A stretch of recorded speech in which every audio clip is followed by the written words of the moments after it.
This week's Beer of the Week is Kona Brewing Company's Castaway IPA. Delicious, refreshing, hoppy. And on this episode, we're going to be talking once again to Titan FC Flyweight and Bantamweight champion Jose Shorty Torres, the champ.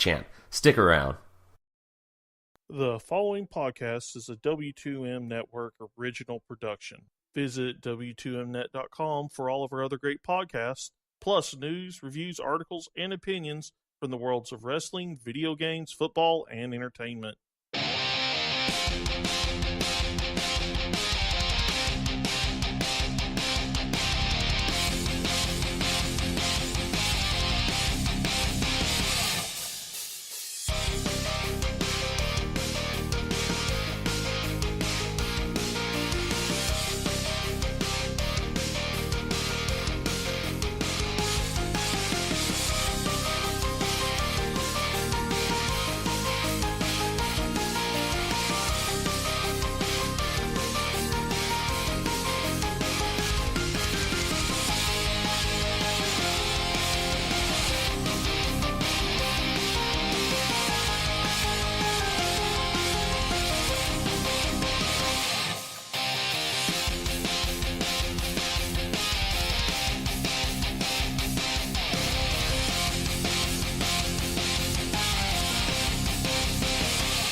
What's up, everybody? Welcome to episode number 14 of MMA to the Max. I am your host, as always, Robert Taylor, and I'm joined once again by my co-host, Joseph Hudson, a.k.a. Riverside Joe. What's up, Joe? What's up, everybody? How we doing on this beautiful Sunday morning? Well, I don't know about how they're going to answer, but I'm doing great. A little tired. I'm drinking my beer and my Rockstar. That's a deadly combination there, huh? An upper and a downer mixed together. Why not? I have to. I am so tired. It's a Rockstar recovery, though, so it's okay. It's lemonade. Oh, it's recovery. In that case, we're fine. Yeah, everything's cool, guys. Don't worry about it. Yeah. What would you do last night, man? Stay up a little too late partying, watching Verhoeven beat the brakes off of Silva? A horrible kickboxing match? Jesus, that match should have never been even sanctioned by... Oh, my God. Silva has no business fighting anymore. Anything. No, he doesn't. Maybe grappling tournaments or something. His jiu-jitsu is okay, but yeah, he can't take a punch, dude. He's a little punchy, and it's too bad because I enjoyed watching him fight. But yeah, I don't know, man. It just, especially against someone like Verhoeven. Yeah, especially that, and I don't know his camp right now. Silva and his coaches are calling for an MMA fight against Verhoeven now, and I don't think it's going to end any differently. To be honest, it's not going to change. No, he's going to be able to keep him away at distance with his jab and his kicks, and he's not going to be able to take him down because that's the only place he stands a chance. But Silva just doesn't have a chin to compete anymore. That's the sad fact about it. That's exactly what it is. He's way too chinny. He just can't take a punch anymore. And hey, I don't blame him. I probably couldn't take one of those punches. I mean, technically Verhoeven didn't knock him out, but he had nothing left for him. You know, in that second round, just kept punching him up against the ropes and finished it off. Yeah, it was nasty. So. Anyways, Besides that, how was your weekend so far? How was your Saturday night? Heard you got into a little of good times. Yeah, it was my wife's 20th high school reunion, so we figured, hey, let's give it a go. See some people she hasn't seen in a while, and I had about 6 too many drinks, and I was having a blast, dude. I got drunk enough to dance, and so that never happens. But oddly enough, dude, I feel fine today. No hangover, nothing. So. I was actually worried about that. I was actually worried. Yeah. I was like, man, I hope he set his alarm to wake up for this. No, man, I got up with the kids at like 7:15 this morning. Did some stuff around the house. Went and got some Starbucks coffee. I'm good. Ooh, look at you. Yeah, dude, I'm a man. Help taking care of my wife. She's nursing a little bit more of a hangover than I am, but she's watching the boys right now, so it's all right. Yeah, I'm just sitting here. We're going to be getting hold of Shorty here pretty soon. Talk about his fight. I'm so excited that his hand's healed up and he's going to be fighting again. Oh, yeah. And just waiting, just following the football games, following my fantasy. I made some pretty bold starts on fantasy football this week, and they're paying off, so it makes me pretty happy. Got a big Chiefs-Steelers game today, so... Yeah, taking some gambles, and they paid off like it did for me last week in our league, man. I had to pick all the underdogs and the and the no show or the late replacements and all that stuff to get my extra bonus points, dude. And it worked out for me. I got to keep doing that. Yeah, you killed it. Ass last week, son. Well, you got to do something. You got to do something to try to beat me. Yeah, that's what it is. When man. you're so far behind, it's time to just start pulling out all the stops. The thing that hurts me the most is Aaron in our league, Bellybane. He was like 3 weeks late. He missed like 4 events, and he's ahead of me. I'm supposed to be, an expert in the sport to a degree, and there he is kicking my butt. That's the one that hurts. But I'm catching up, dude. I'll get there. I'm not going to finish in last. That I know for sure. Yeah, well, especially because I think somebody just ended up stopping and quitting. Exactly. And I kind of gave people benefits of the doubt when it comes to pain and pain at the end. But this year, if anybody doesn't pay, then I can't let them in next year because we're going to be paying at the beginning of the year. So yeah, I mean, you got in the league with the understanding that you were going to be giving up $50 if you didn't win. So give it up. If not, then don't. It's no big deal. And I know my friends and stuff and family that are in it are good for it. But just in case I don't win, which is it's possible things might happen, but I mean, right. just never happened before. Then, my wife is right on your tail, dude. She's going to get you. Yeah, well, it's just like it's just like playing poker with somebody who's never played before that just bets on everything. So. She's doing pretty good, man. Like, I'll tell her to get her picks in, and she'll spend like an hour researching the fighters and all that stuff, man. She's taking it serious. Yeah, it's hard for me to do that now because I have a real job now. Yeah. So shout out to Randy and Ryan. I got a real job. You got me a real job now. Yeah, got a job I actually like. Yeah, that's the most important part, man. Like, if I can instill anything into my kids, it's find a way to make a living doing what you enjoy, or if it's not what you love, at least find a way to enjoy it because you spend so much time there, Yeah, it's so important, man. With my kid, I'm just trying to instill in her that if you don't want to be like me, be like Mighty Mouse. Be like Mighty Mouse. Be the goat. The greatest, the greatest pound for pound fighter that's ever walked the face of the earth, man. Yeah. Like that's not even debate anymore. It's not even debate anymore. No. What was interesting is I saw some posts on the internet of people showing, was it Rickson Gracie doing a similar suplex to armbar? Wasn't even close to the same. No, because if you look at what happened, Mighty Mouse caught it when Borg was in the air. He picked him up, grabbed his arm in the air, and started to transition into the armbar. When Rickson was doing it in a demonstration, he slammed him down, he hit the mat, and then he proceeded to armbar. It was still great. It was still showing you a good technique, but the way Mighty Mouse did it, he got the armbar started while Borg was flying. Like, that was the amazing part. He lifted him up in the air and grabbed his arm, took it into the crack of his elbow and started working for that submission right off the bat. And it was freaking awesome. Yeah, it was great. I don't know why they even decided to post something like that, just to kind of be like, oh yeah, it's not the first time that this has happened, but it totally has. So yeah, it's like the contrarians out there have to be like, it's not that big a deal. Yeah, they exist. Fighter, yeah, it's whatever, and that's fine. They can say that all they want. I mean, it's nice to show, history of things. The sport's been around for so long, but yeah, that what was he calling it? He was calling it the Mighty Whiz Bar or something like that. I like it. Yeah, Mighty Whiz Bar. Yeah, people were calling it the Mouse Trap, and apparently he's got a Mouse Trap. We just haven't seen it yet, so I'm looking forward to seeing the real Mouse Trap. Speaking of calling things and everything and being whizzes. Yeah. How about it again, man? Santiago Ponzinibbio and Mike Perry. Did I call it or what? Yeah, dude. I think Manny and Shelby if not Lawler, just listen then to the show. No, that's a good one. I mean, I think that's going to be a good fight, but we'll see. I think Ponzinibbio is going to get hurt. And speaking of Lawler, what about Lawler and Rafael dos Anjos? Holy shit, that is a fight. And Dana says the winner's going to get the next title shot. I'm Number so one down contender? for that. Yeah. Oh, yeah. Yeah, when I heard that announcement, I'm like, ooh, that's going to be fun. That's going to be a real fun fight. I think RDA is going to try to take him down because that's, I think, your best chance against Robbie, and he's going to not going to have very much success, and so it's going to be a bang up, dude. See, I think he is going to have success. I'm picking Dos Anjos. Really? I am picking Dos Anjos. Yep. I don't think he's going to be able to get him down. I think he can stand with Lawler. I really do. Really? All right. Rafael Cordero. I'm not saying the entire time. But he's going to. I think he's gonna tap out Robbie Lawler. Rear naked choke. Really? Yes, sir. Wow. Well, I'd be willing to put money that doesn't happen. I don't see him. I don't see him getting him down. Who's the last person to take Robbie Lawler down?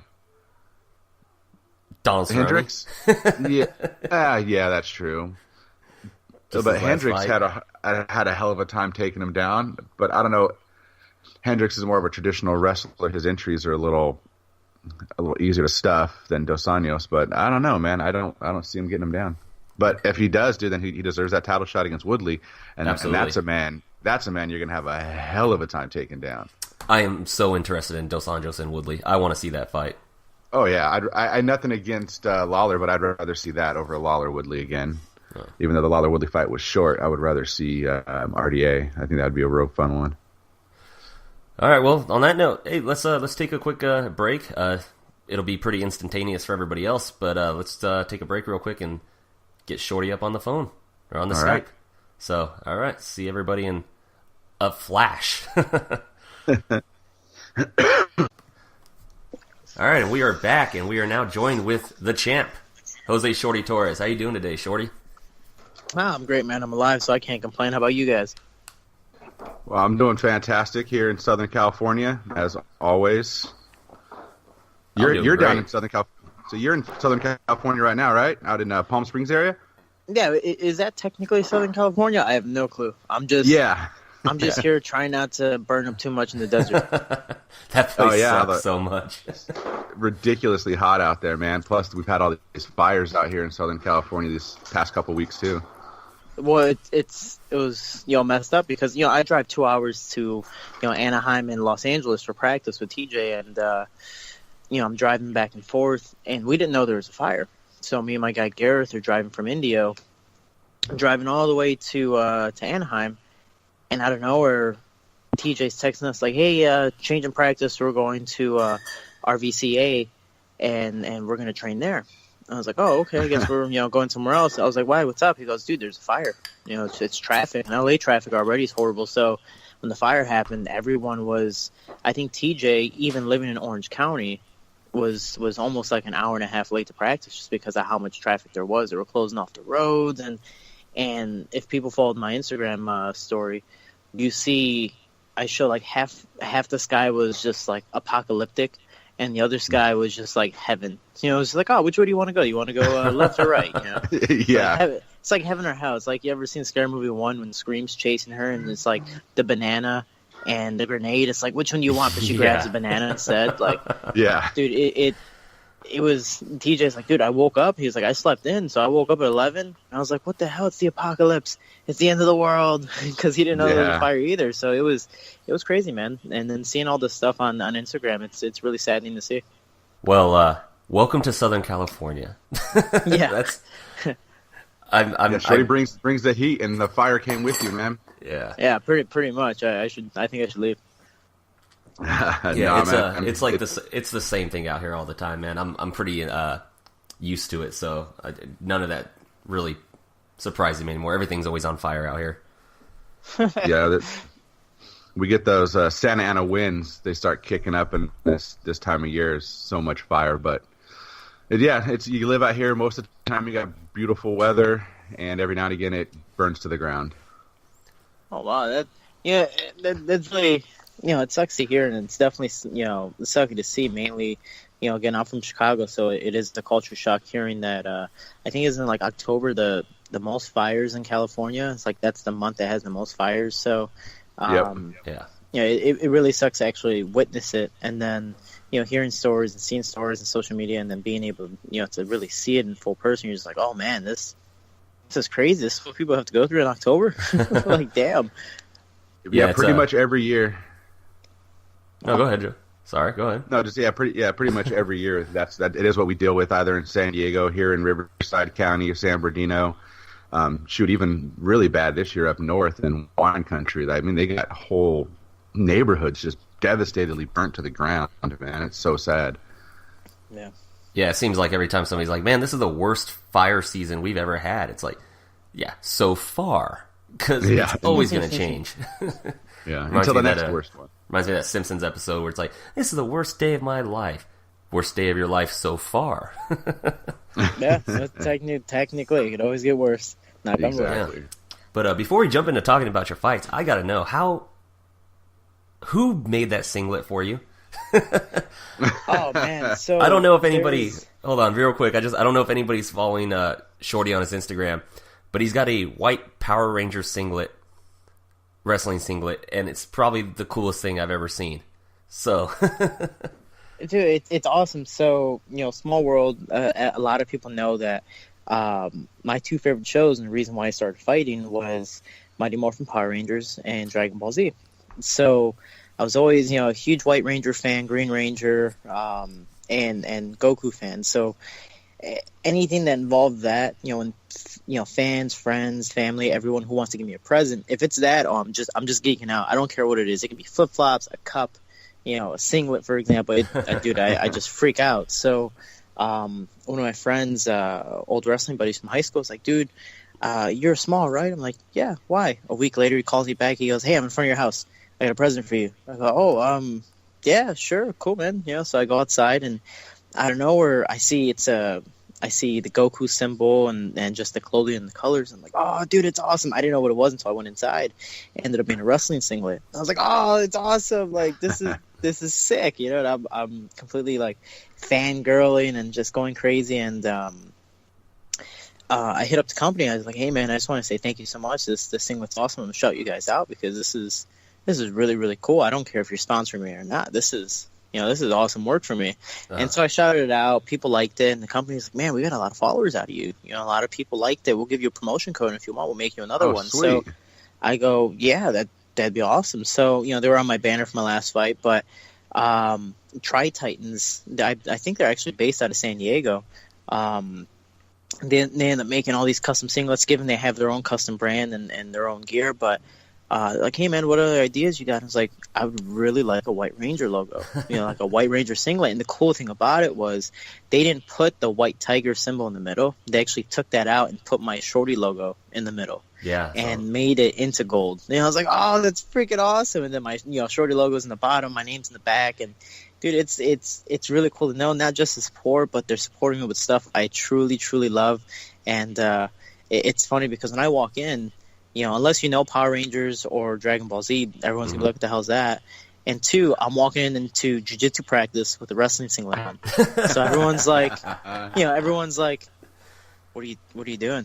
What are you wearing? What is this? Is this a joke? Are you guys trying to prank us? And I'm just like, no, I'm ready for practice, coach. Put me in. It's like, let's do this. I'm just trying to have fun. So, I'm always geeking out. But, man, that wrestling singlet was sick. Tri-Titans. If anybody wants to purchase, Shorty10 is a promotion code, 10% off everything custom made, from tops, anything jiu-jitsu gear when it comes to rash guards and stuff like that, shorts, singlets, as you can see. It is really, really cool, and I'm really excited to see what they have next for me.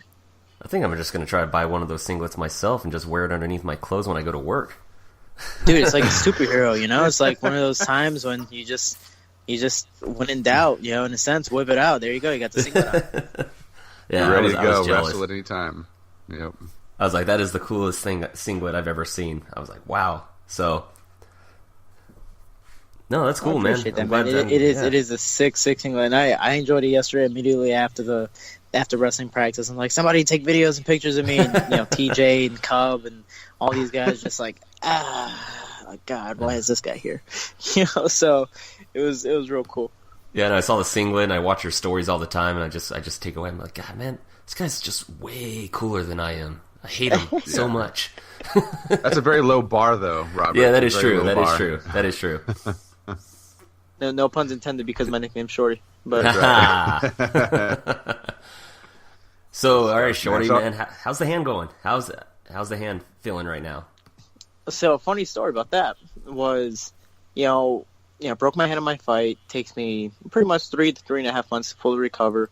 And one of my good friends and former coaches for Team USA, Rob, goes, hey, man, I known plenty of people that broken their hands before. It's going to suck while punching. You're not breaking your bone again. It's going to hurt, but you're not breaking your bone. Your finger's just not used to being in that, closed fist position, the flexion position, and having the impact. So every time I punch, my finger just felt like like it was breaking in a sense. There was no clicks. My whole hand is fine, but my finger's not used to curling all the way in, touching my palm. So it literally was forcefully getting pushed down and punched down into position. So it was just really stretching, and eventually the pain goes away. I'm like, cool, I can punch again. I feel great. But I think because of the small little aches and pains, it made me start to punch incorrectly, which made me start to punch with more of like my pinky and ring finger knuckles, which for boxers, that's either called boxer's fracture or or brawler's fracture. So some of the times I'd punch people's elbows and punch people's heads, and it just be with the weak side of my hand. And out of nowhere, this actually happened last week. I punched someone in the elbow, and then immediately went over the top, and they moved in, and I punched them at the top of their head with my pinky knuckle, and immediately it swelled up. I'm like, oh no, I got a boxer's fracture, I broke it. And so I was freaking out, because even right now my pinky knuckle is still so swollen that you can't even tell I have a pinky knuckle. It's just like two knuckles, and then it's just round.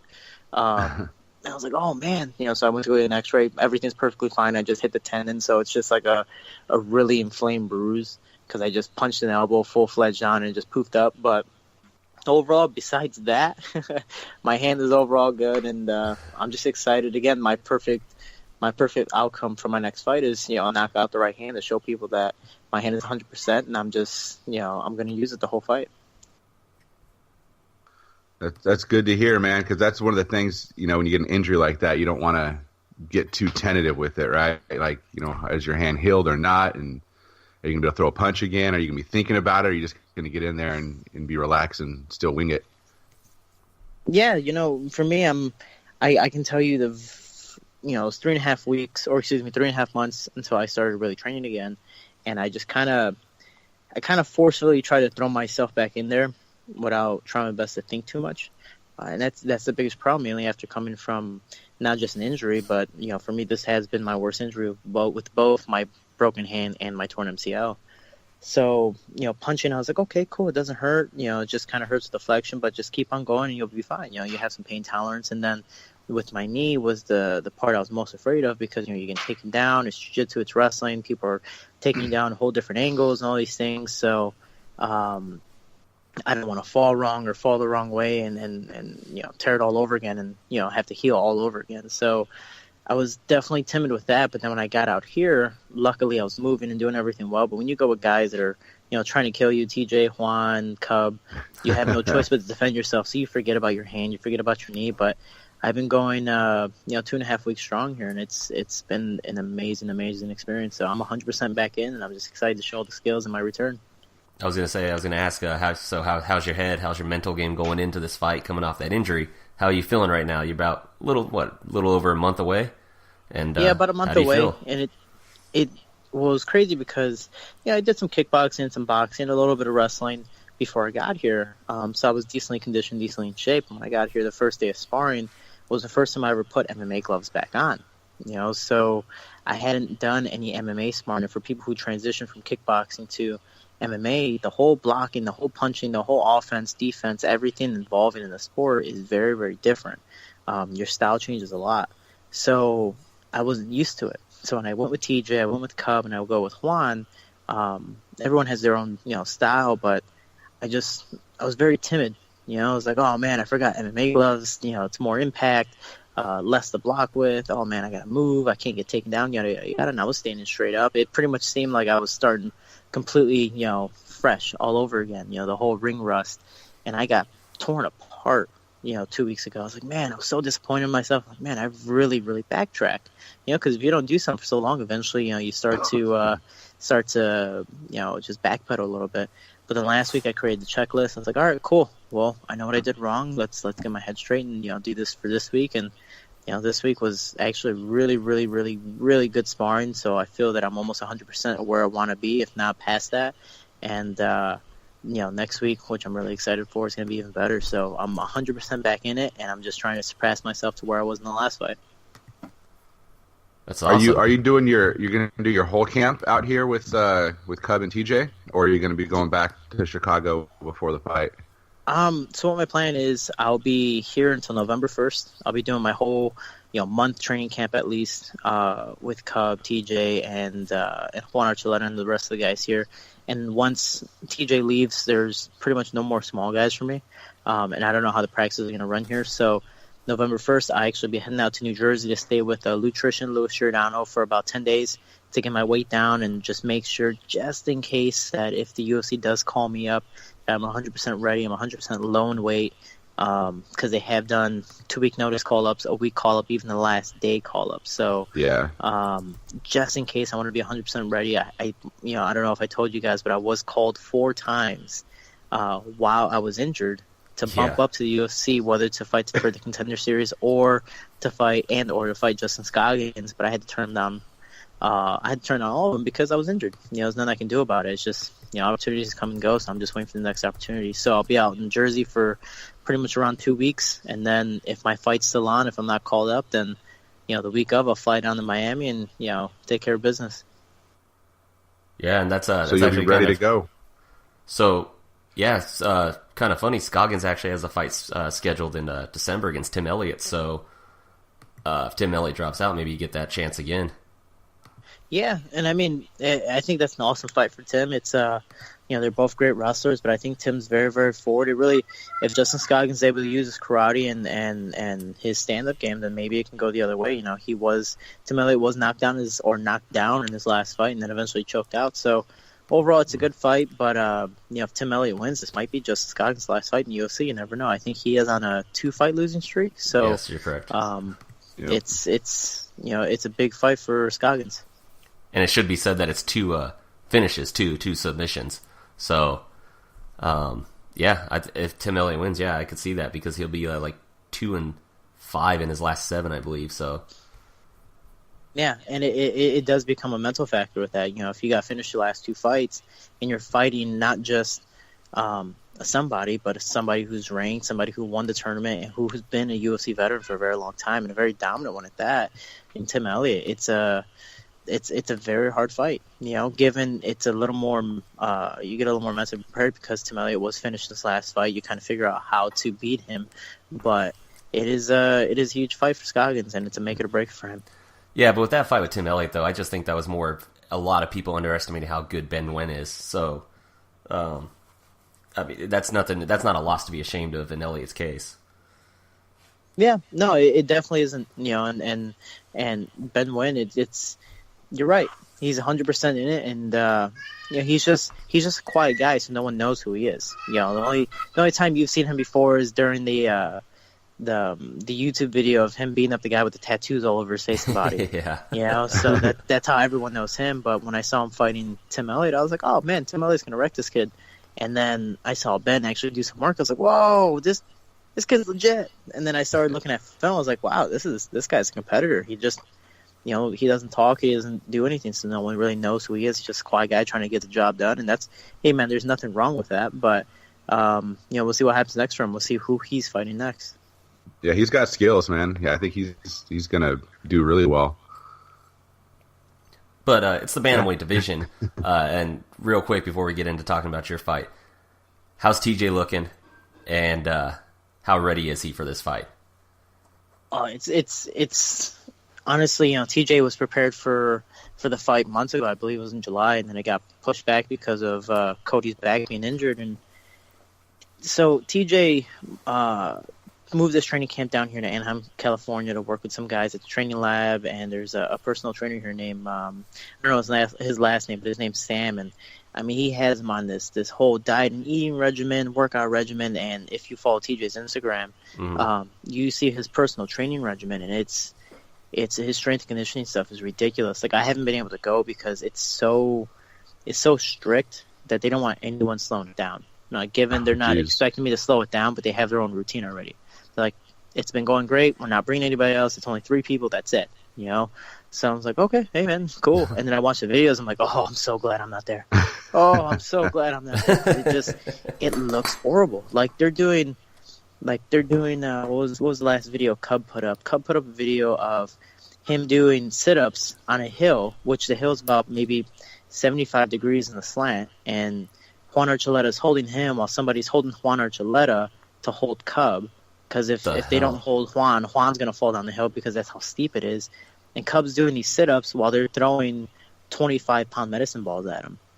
So he has to catch it, go down, bring it back up, and push. And he's just going, I believe they're doing so many sets. And everything's located to a heart monitor and connected to an oxygen capacitor to see how much oxygen you're using. And it literally tests your heart, not just your heart on how fast it's beating, but literally it tells you, like, this is what the computer tells us how much you can go, so you're not going to stop until you reach the peak. So it's and if you stop anytime before then, that's literally you being mental on yourself and you giving up. It's ridiculous. I mean, TJ's about probably about 2-3 weeks out from the fight. I mean, he's just jacked right now. It is ridiculous. Like, given I've trained with TJ for 2 camps, and just feeling him now and feeling him move and just the way he's standing up and even grappling, he just feels so much stronger. It is ridiculous. So I'm excited to see this fight and see where this goes. Yeah, I'm so excited. Yeah, it's the main event for me on that show. Like, I mean, sure, GSP, Bisping, whatever.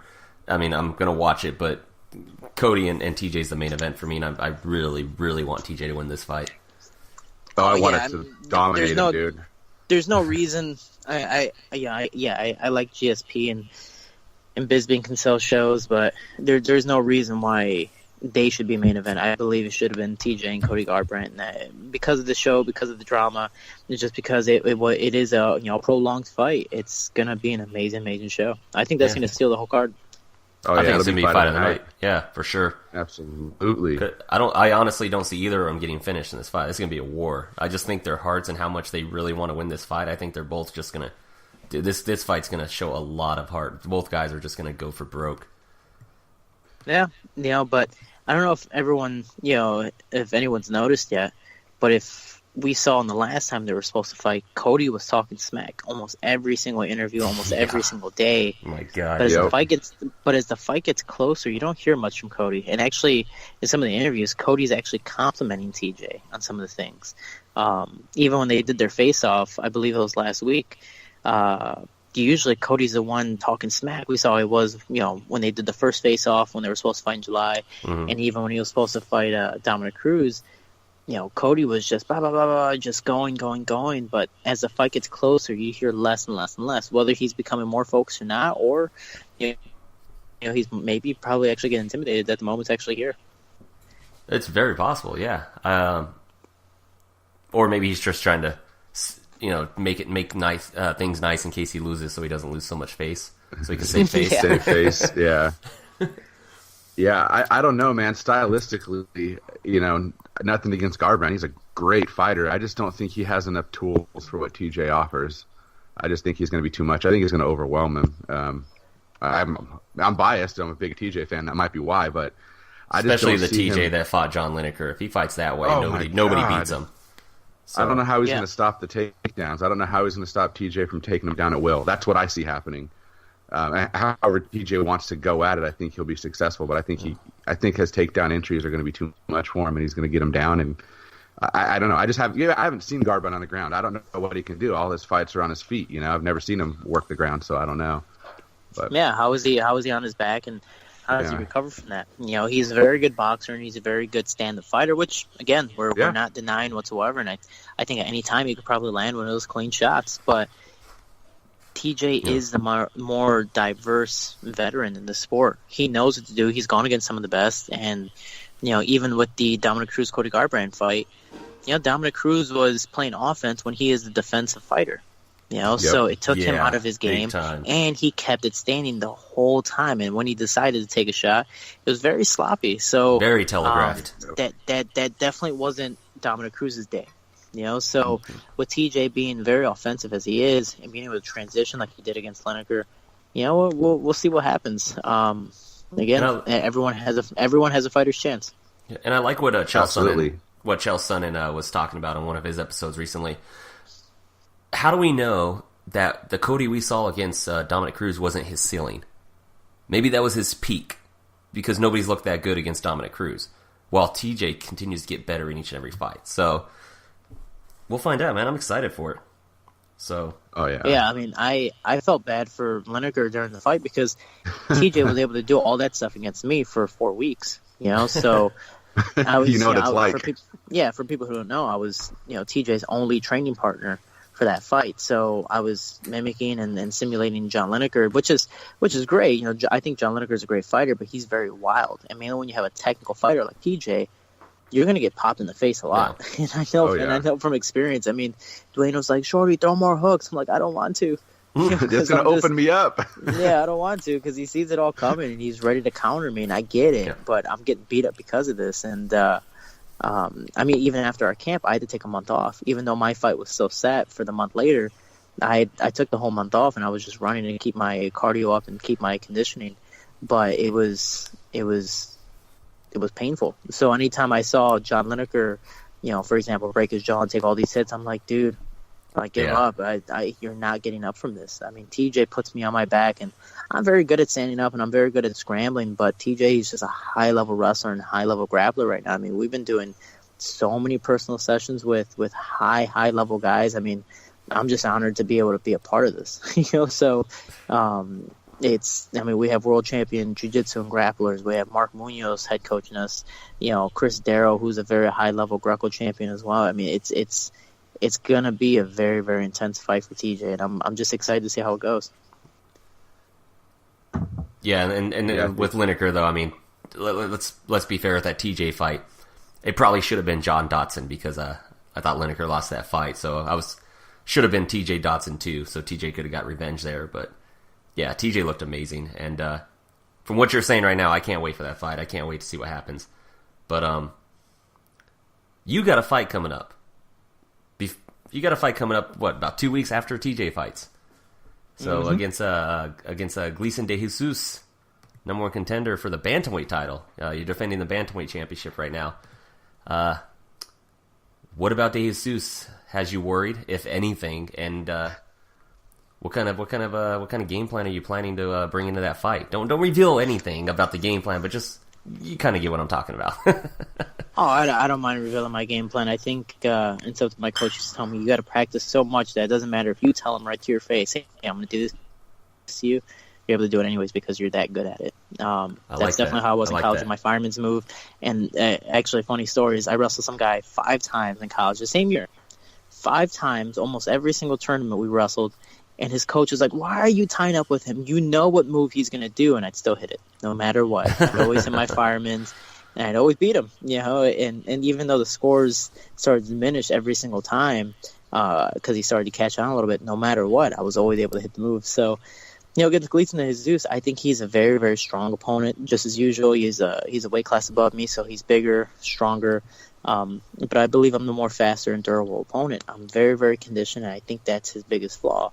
For me, I think he is like a Rocky 3 type of scene. He is the Mr. Teen. I'm Rocky. He has that power. He has that explosiveness in the first round, maybe 2 rounds, but it's a 5-round fight. If I'm able to survive that, I just don't see him being able to keep my pace. We saw a very conditioned and very well, touted veteran in Farkad Sharipov die out after the second round, and from there, even with my broken hand and torn MCL, I was just pushing forward every single round, and I wasn't giving him a break no matter what. So, can Gleidson DeJesus take that type of pace? Well, let's hope it's not exactly like Rocky 3. Remember, he lost that first fight, so. Yeah, he lost it. I definitely don't want that, and I don't feel like getting dropped again either. That's definitely not what I'm trying to do. But, Gleidson, I think, is a great opponent. I have no disrespect against the guy, but he hasn't fought anyone well. He hasn't fought anyone good. He's 7-2, which is, hey, that's a good record. I'm not going to doubt it because I'm only 5-0. Yeah, I'm only 5-0, so I'm not going to shun it away. But he hasn't fought anyone with a name yet. He might be 3 straight wins in Titan FC, but his last fight, I believe, was a week notice fight, which his guy didn't make weight, didn't know. He was like, "Oh, yeah, sure, I'll take the fight," and definitely wasn't prepared for Gleidson. His fight before that was all right, and I think the fight before that was just another fight. So these guys are just kind of walking in the fight. Gleidson, which again, hey man, that's honor for them, but they're getting beat up because of it. Gleitson's a good guy. I just don't think he's a great opponent. So as long as I can survive the first and second round and just show my skills and make a highlight film out of him, that's what I'm trying to do to move up to the next level. Yeah, and in case anybody doesn't know what he's talking about, his Gleitson's last opponent was 8-10 when they fought. So Yeah. he's just Chino Duran, and I agree with you. I don't. How did they come? Is it a lack of challengers in Titan FC right now? How did they come across? I know you were supposed to fight. I'm sorry, off the top of my head, you had another fight that was scheduled but fell through before this one. I can tell you about that one. That was actually decently amusing. So, I don't mind people calling me out. Gleidson was calling me out. Gustavo Ballart's been calling me out, which was the contender fight that was supposed to happen. He won. He beat the Costa Rican George Calvo. And I was like, cool. I'm like, hey, man, we'll do the face-off. You're technically next. I'm more happy to do that. You're next in line. Perfectly fine with me. So I was getting ready to drop down to 25 and did the face-off. 2 weeks later, I get a call from the promoter of Titan FC, and he's saying that his coach is called, and they just don't believe he's ready for me yet. I'm like, oh, hey, man, that's perfectly fine with me because I didn't believe he was ready for me either. I thought it was going to be a perfect fight for me. I thought it was going to be a perfect fight for my return, and they, so be it. All right, cool. Who's next? And like, well, there's other guys at 25, or you can fight Gleidson. He just, he won his third fight at 35, and he's been calling you out. What's better for you? I go, well, the 25-pound guys, honestly, no one knows them, and they're probably only won one fight in Titan FC. For me, it took me 2 fights, and then I got my title shot. I was able to win, and then I called out pretty much the guys with the biggest record. But with Gleidson, he's on a 3-fight winning streak. He's been calling me out, and people know who he is. At least he's a Titan FC veteran. And so I'm like, you know what? I don't mind taking that fight. Plus, he's a smaller 35er. It's not like he's a gigantic guy like Andrew Whitney, for example. That guy's just like he's just like a walking he's just like a huge truck. Like he just walks forward like a little juggernaut. But Gustavo Ballart backs out. I'm like, all right, cool, bumping up. Now, 2 weeks after that, I'm getting tagged photos of Gustavo Ballart saying, one day I will get gold, yada, yada, yada. I'm like, dude, do you not know our fight's been canceled? Like, they not tell you yet? Yeah, I'm like, have they not told you? Like, I don't mind getting tagged and stuff, but dude, you backed out. So I don't know what to tell you. I don't know why you're still nagging at me. But so he's actually bumping down to fight somebody that is a no-name. Again, I don't know what the case is with that, but Gleidson's the next guy with a winning record at 135. From what Titan FC says, he's the next contender. And again, I'm fighting whoever's next in line. I'm not shying away from a tough fight. So if he wants to call me out, then I'm just going to have to try my best to make him regret that. Yeah, I remember when they were you were scheduled to fight Gustavo, and then I remember the MMA fighting column came out talking about the fight change when they announced the Gleidson fight. They said the matchup was put on hold in quotes. So I was like, okay, that's it. I guess that's what Lex McMahon said. It was just put on hold. But yeah, he backed out. He has no reason to talk. So yeah, and whatever the case may be, whether it's coaches, whether it's a true story, whether the coaches say he wasn't ready or he's injured or whatever. Again, things happen. I'm not going to shun anything away, and I'm not going to bad talk anyone. But if it happens eventually, then it happens eventually. If not, I'm really hoping this is my last fight in Titan FC. Again, no disrespect to the promotion, but I believe I achieved everything there is to achieve in it, and I'm ready for the next level. First and only dual weight champion, right? So now now I'm going to create history one more time and show that I'm not just a 25-pound champ and the dominant champ by knocking out Pedro Nobre in 86 seconds, but I'm also going to be the Bantamweight champ and then also be able to finish another opponent at a higher weight class and do something that Conor McGregor still has today never done. In Cage Warriors, he's got 2 belts, and in the UFC, he's gotten 2 belts but has never defended it. That's something that people praise, Conor McGregor for Cage Warriors. And again, no disrespect to the guy. Not That's this awesome. podcast. He's able to create history, but he was 12-2, got 2 belts, and bumped up. That's great. Hey man, I'm 5-0 and got 2 belts. I did it nearly 3 times as fast, and I was able to defend the belt in the process. So I'm just trying to show the UFC, and I'm not trying to compare to belittle anybody, but I'm trying to show the UFC I have a resume compared to some of your greats. Why am I not called up or given a full contract yet? So, again, if I have to take this fight and show my dominance again, then so be it. I like that attitude. I really like that attitude. Speaking of the UFC real quick, and are you still blocked? Are you still blocked by Nick Maynard? Still block you? I think I'm unblocked on Twitter because I tried tagging him for the fun of it. I was like, let's see. Twitter, I think I'm unblocked. Everything else, I'm pretty sure I'm still blocked. Instagram, sure, block me, whatever, man. I don't want to see pics of me anyways. So, but I think his Instagram hey, is his personal. I think he posts like, "This is not my business Instagram. This is my personal Instagram. I'm not posting any fight stuff on here." So, yeah, I was like, all right, cool. I'll give you that. I'll give you that. But, on Twitter, I'm just doing my thing, and I know he has, he has me under his reference, and I'm not gonna, shy away from tagging him every once in a while, and showing that, I'm ready for a fight, and that's why even right now I weigh 145 a month out. I'm only 10 pounds over my weight. Actually, I was 144.5 the other day, so I'm only 9.5 pounds, over 135, which is beautiful. But that's why I'm going to New Jersey just in case, and we told Mick already, hey man, just in case there's something at the event, end of October, beginning of November, I'm ready. If they have to call me up, then so be it. And I know Lex McMahon and Titan FC definitely understand.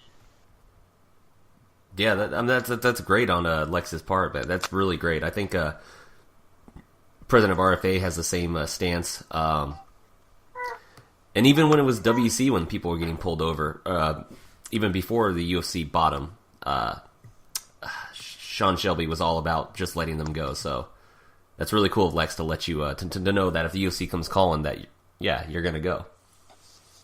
Yeah, man, Lex has definitely been my guy, and he's definitely taken care of me, and it's given me the opportunity to fight some really, really great fighters and take some great opportunities. So I'm just happy that everything's worked out well. He's found me sponsorships with Bad Boy and possibly future ones with On It and so many things. So I'm just I'm trying my best to branch out. And Lex has been really, really helping a lot. So I appreciate him.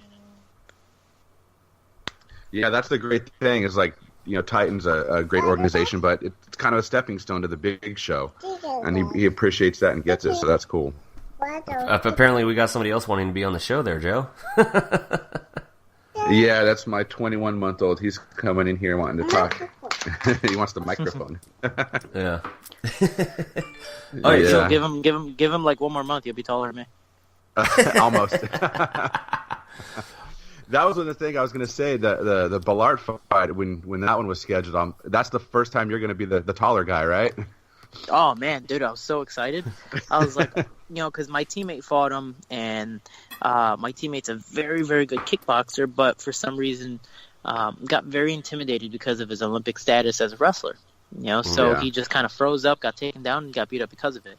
And then I saw a bunch of Gustavo's next fights, and I'm like, man, why doesn't anyone listen? Like, I'm not trying to belittle the guy, but it's not a hard fight. I think he's a great wrestler, but this isn't an MMA fight. You get punched, you're getting kicked. It changes your whole style. So I'm looking at it, and I'm seeing all the fights that he's had. These guys are great opponents. I mean, he's beaten some good guys, but they just, for some reason, can't figure him out. I was like, he's about 4'10", 4'8", with no neck. Okay, cool. Don't try to choke him out. Just stand up with the guy. Don't tie up with him because he's a Greco guy. He will. He's already at your hips. He's going to take you down. You have to move. So, I keep on telling people, even the guys that are going to fight him, like, dude, you're going to get taken down. He's an Olympic wrestler. If you don't get taken down, that's his fault. You should be getting taken down. But it's not you getting taken down you have to worry about. It's you standing back up and doing your work. And, I mean, for me, I was so excited. The first thing I said was, I'm going to show you tall people how to use your reach properly. This is 100% the first time I'll be able to have a reach in any type of fight. I'm going to show you tall guys how to properly use your reach, because I always say every time I'm in the gym, somehow I'm always sparring with guys that are like 6 feet tall, 125, 135, and I'm like, man, why don't you throw your jabs more? Why don't you do this? Why don't you do that? Now I have the opportunity to really show it, but, sadly it got taken away from me, so it was going to be, I was really excited. I was really, really excited. Yeah, I was interested for that too, to see you using distance. You know what I mean? Keeping him on the outside of your jab, like you're saying, and keeping him away. Well, that's the first time you're going to be doing that, using distance instead of trying to get inside on the taller guys. I was excited to see that, because I don't know if you're going to find anyone else who's 4'8" at this level. I could only imagine. I'm really excited for the 25 division. That's why I'm excited for the 25 division, because everyone's around my height. I'm like, cool, this decently works, because I might be able to outbox somebody, and that's something I really want to do one day, is show not just my MMA skills, but my boxing skills as well, and to just show I'm very diverse in every single round of the fight. My first fight, I was able to show that I can get inside close to distance because the guy was 5'9". Second fight, I was able to show that I had superior boxing skills and I can do some ground and pound. Even off my back, I can move and get up and be able to go for transitions. In my third fight, I was able to chase a guy around and follow him and cut off the cage and show that I can change up my combinations against a guy who does nothing but move around and switch stances and do so many things. So I'm good against southpaws and guys who can switch.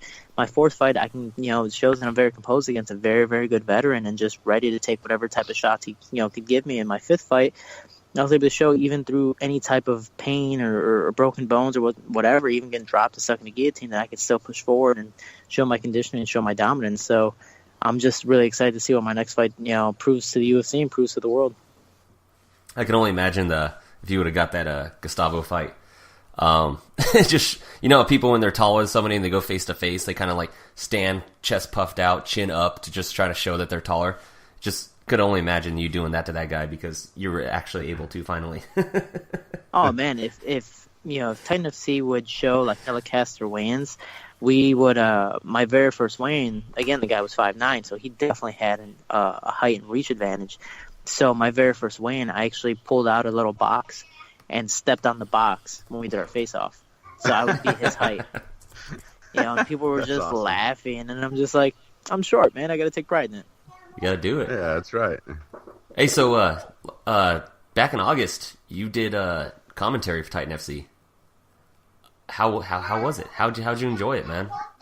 It was cool, man. It was actually my second event I've done commentary for. I did one for the very first Brave event, which is the home in Kingdom of Bahrain, and that definitely was a great event. But then I got the opportunity to do Titan, and it was cool, man. Being able to work with Usman and Shorty Joe. I mean, those guys. Just watching my fights, they break down the fights really well. Shorty Joe's just a very good guy who's able to shut out the sponsors and bring out the best questions to get Usman going. And Usman's just, that's just his spot. He knows how to do play-by-play and really figure out, like, okay, this fighter needs to do this. Oh, this fighter's messing up. All right, he needs to do this, and this guy needs to do that. So it was really cool to, one, study their film so I can get ready for the Brave commentary, and then study their film again so I can do it again when I was next to them. And it was a good true, and I really hope that I can do it again in Titan FC because it's, I do call Titan FC a home. I feel like I am their poster boy right now. And it's nice to know that those guys treat me with a lot of respect, and it was a lot of fun to to be next to those guys. And I'm really hoping that if I do get called up to the UFC, not just a fighter, but maybe a sports analyst or even a UFC commentator, that's something I would definitely love to do one of these days. For sure, dude. I mean, hey, you're the poster boy for MMA to the max, man. You're our guy, to be honest. I'm trying my best. I'm pimping you out to everybody that I talk to. Just like, hey, look this guy up. Check him out. Buy his shirt. Go to his website. So, by the way, shirt fits great. Looks great. It's actually one of my favorite shirts. I love the baseball tee. No, I appreciate it. I'm actually wearing one right now. But I appreciate it. And actually, the sweaters came out, snapbacks came out, and I'm just really excited. The only flaw to the sweaters right now is that I'm in the desert. So yeah. I can't wear it. And they're not I'm a zip-up guy. I'm a zip-up hoodie guy. If you could get some zip-ups, that'd be great. Actually, that was something that was decently in the works. So maybe in the winter I might get some zip-up stuff. Cool. Yeah, because I like the logo. I sport the logo, dude. I really do. That shirt, I've actually been asked about that shirt when I've gone out to like bars and everything. So people are like, what is that shirt? They're looking at it and they're like, who's Jose Torres? And I'm like, and then I tell them about it. And they're like, oh shit, okay, cool. So, well, since you asked, all right. Yeah, well, since you asked, I kind of know the guy. Pull out your phone. Come here, give me your phone. Mm-hmm. Go to this Instagram. Let me show you a highlight reel. Here you go. This is what we're talking about here. Yeah, 5-0. Yeah, I'm actually trying to make a bunch of minute highlight reels of my fights. Recap of every fight, and then eventually all of them together, and really try to promote as much as possible for this upcoming fight. No, that's great. Yeah, I like the hats, the snapbacks. I was actually planning on buying one pretty soon, and I'm not just saying that because we're on the air, but yeah, I am. I do like to wear hats, so. Oh, I appreciate it, man. It really does. The support means a lot, and whenever the next event for the kids come up, actually 20% of all my sales go to the kids in my gym, so so they can compete and travel the world like I had the opportunity as well as an amateur. Oh, see, that's even better. Yeah, that makes it way better now. So that's right. Help out the youth and the future of the sport. Yeah, for sure. Well, again, I'm trying my best. It's literally when we had to fundraise for some events, we have to stand outside with cans. and for some people it's a little belittling, mainly in the streets of Chicago. It's like you're standing literally right next to the bum trying to get money, and you feel bad because you're a kid and they're giving you money but not giving the bum any money. You're like, oh man, sorry for taking your spot. But see, and this is what drives me nuts, man, is because people will listen to you right here and listen to what you're saying and the way you're going out and promoting and the way you're doing things, but then they won't give a damn because they're too worried about what Conor has to say next. Yeah, because he's entertaining, even though you're doing the right thing. I just don't get that. I hate it. I can't stand that. I mean, I get Conor's an elite fighter. He's got his talent. One of the best fighters in the world. I will admit that. I'm not an idiot. But I mean, what is with people's fascination with just high school shit talking compared to somebody like you that does the right thing and tries to help out his community by using his fame and his profession to help the youth out? I just don't get it. It drives me nuts. I don't know. Everyone likes the spectacle. I think Chael Sonnen just posted a video about Mighty Mouse of saying somebody always needs to be the bad guy. They need that type of bad guy to, everyone wants to either the bad guy win or lose. Either you like him, you hate him, whatever the case may be. And because of it, you're going to buy his stuff. You're going to listen to what he says, and you're going to just believe everything and anything. But when it's just a nice guy saying whatever, it's just nice guy. It's a nice guy. What's the saying? Nice guys finish last, and sadly, that's true. Yeah. Demetrius Johnson, I think, is a phenomenal champion, easily the most dominant champion ever. But how nice, was that finish? So no one listens. It's beautiful, and it's something that, dude, someone practices in the gym, but we're all so intimidated to try it because it's such a. It's not that it's a complex move. It's just one of those highlight reel moves that no one wants to try because it's like, oh man, if I mess up, then I look really, really dumb. It can never be in between. It's either it goes really well or really bad. So for DJ, it ended up going really well, and that was an awesome finish. And I have to give a lot of respect to Ray Borg because he took a beating and never gave up. He always pushed forward and was always trying his best. But with the whole Conor thing, it's everyone listens to the bad guy. And it's really sad to hear.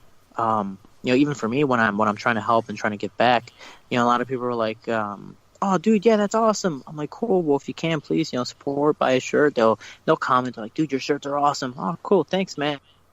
And they'll never buy a shirt. For some reason, they expect something for free. Even the guys in Chicago, even though I have a lot of support, for some reason, in Chicago is the place where I had the least amount of support. Everyone, for some reason, wants you to fail. It's just, I don't know. It's the bad guys. I just don't get that. For some reason, always win when it comes to social media. I mean, you even look at music today. It's like the guys who have really bad and discriminating music are the most popular, compared to the guys who are really trying to spread peace. You barely know them, and it's like, you would think it's the other way around, but for some reason, it's just that's all you see. Everyone likes drama, and that's the biggest reason because of it. Yeah, and it's weird, too, because those same people that would support Conor because, oh, yeah, dude, he just talks so much shit and he knocks people out, but you try to tell him, oh, he doesn't fight enough. Yeah, it's okay. But then those same people, for some reason, support Donald Cerrone. It's like, well, why do you support Donald Cerrone? Well, he fights all the time. Well, wait a second. But I don't get it. Conor doesn't fight ever. So it's really weird, but it's just everyone likes the bad guy. Everyone likes the guy who talks smack. Don Cerrone talks smack every once in a while. He's always throwing his middle finger. Same thing with the Diaz brothers, Conor. Guys who talk and speak their mind. Chael Sonnen. I don't think Chael Sonnen was a phenomenal fighter. I think he's a good fighter, but because he was able to talk and speak so well, people were like, man, this guy's awesome. This guy must be the best in the world. Yeah, but he's never won a belt. He totally but everyone still thinks he's awesome. Yeah. He talked his way into that fight with Anderson Silva. And to be fair to Chael Sonnen, though, he probably should have won that belt in WEC. Paulo Fio kind of screwed him out of that. But oh yeah, but I mean, it's a huge thing. So if you don't talk smack, it's really hard. I mean, look at GSP for example. Everyone's like, oh, Bisping's gonna dominate him. It's like, well, the only reason they're saying that is because Bisping's the only one talking. GSP just. That's not his style. He's a very, very quiet guy. Against even Manny Pacquiao. Manny Pacquiao was such a great fighter, but and even still is. But he just doesn't talk. He's just kind of like, oh yeah, I think I'll knock him out this round. But that's pretty much about it. Freddie Roach does more of the talking than anything. Yeah. So I actually get complaints from even my family telling me, dude, you need to talk smack more, you need to do this, you need to do that. I'm like, that's not my style. I'm not ever trying to be the bad guy. I have kids who follow me. I don't want them to believe that you have to talk smack to get somewhere in life. I believe you just got to do the right things and have the right type of resume. And so far, it's been doing pretty well for myself. But I say if you speak the truth and have fact behind it, then hey, man, if it sounds like smack, then that's your fault. At least it's still fact. I'm not going to, say random BS and make it sound real just because it sounds cool. That's not what I'm trying to do. If it's fact, I'm definitely going to bring it out, and I'm definitely going to use it, under my belt. But if it's nothing, then it's nothing. I let my resume speak for itself. Yeah, and that's that's the way it should be, man. I don't know. I think if you're gonna talk smack, you completely have to back it up, and a lot of these guys don't. You know what I mean? They just talk crap and. Well, see, Joe, it's not just that, man. It's not just that. It's the sport of MMA has undergone a change since Conor. It's basically like post Conor and pre Conor MMA. Pre Conor MMA, you let your resume speak for itself, your work speak for yourself. Chuck Liddell is one of the biggest stars in UFC history. He didn't talk a lot of shit. A lot of people think he did. He didn't talk a lot. I mean, unless your name was Tito Ortiz. He didn't talk a lot. But I guarantee the thing is, now in this day and age with Conor McGregor's MMA world, Chuck Liddell would not be a star. I hate to say that. Even if he's knocking people out, it doesn't matter. You have to talk like Shorty's saying. If it was pre-Conor era, somebody like Shorty would be in the UFC. He wouldn't have to worry about getting blocked by Mick Maynard or getting called for stuff like the Contender Series. His resume would speak for itself, and he'd be in the UFC. Yeah, it's more of the spectacle. It's crazy.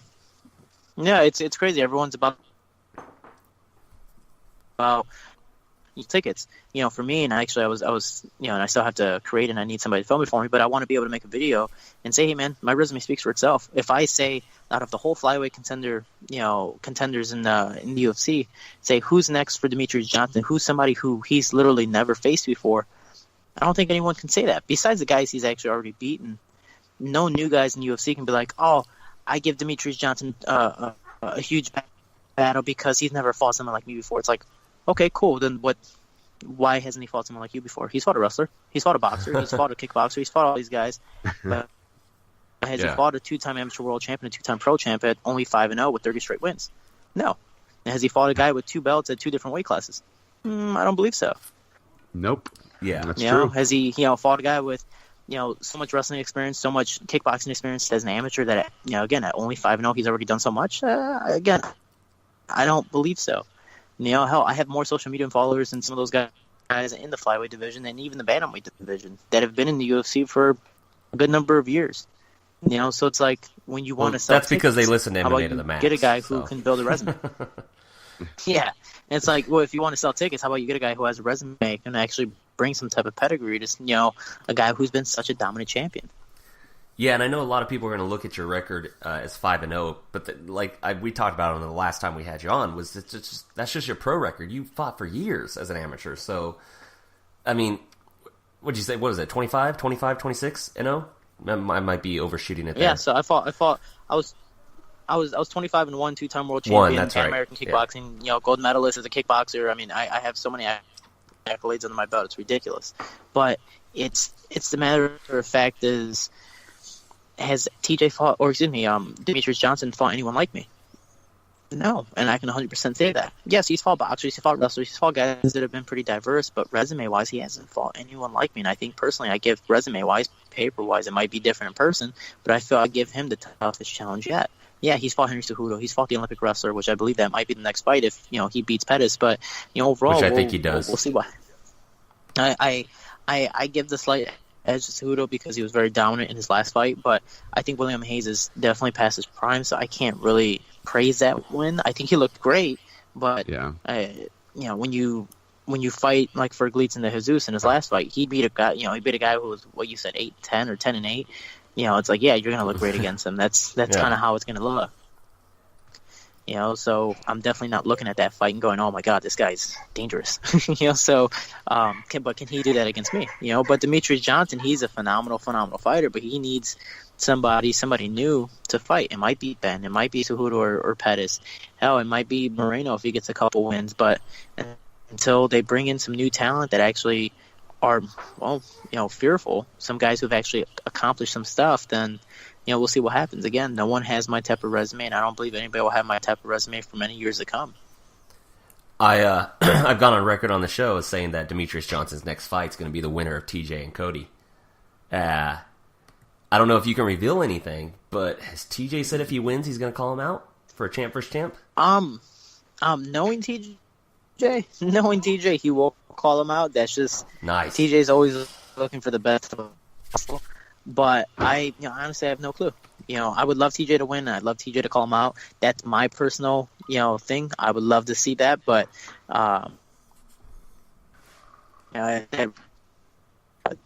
overall, I know he's going to win this fight, or at least I hope he's going to win the fight, and we'll see what happens from there. But just like Demetrius Johnson said, everyone speculates right after the fight, what's next?